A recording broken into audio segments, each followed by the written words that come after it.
Applicant AW3403IP, please tell me about yourself. Good day to all employers in Hong Kong.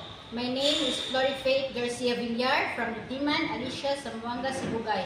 I am 35 years old, married and blessed with 3 children, ages 13, 10, and 1 and 5 months old. I am college level. My work experience is in Saudi Arabia for 2 years.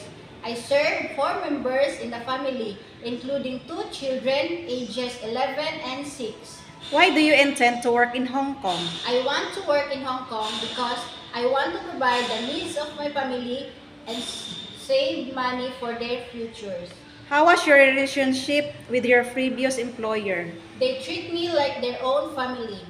What are the duties and responsibilities as a domestic worker?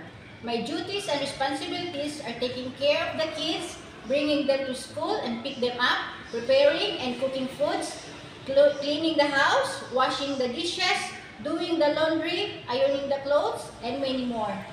What the parts of the house that needs to be cleaned most? First, kitchen, where we prepare the food. Second, the bathroom, to avoid spreading germs and bacteria. What are the appliances that you can operate?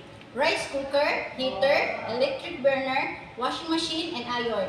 Can you cook Chinese food? No, ma'am, but I'm willing to learn.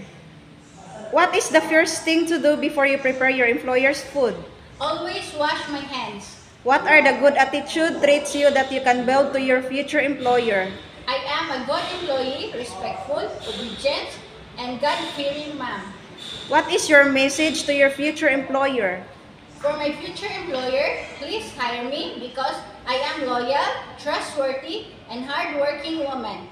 I promise to do all my duties and responsibilities. Thank you.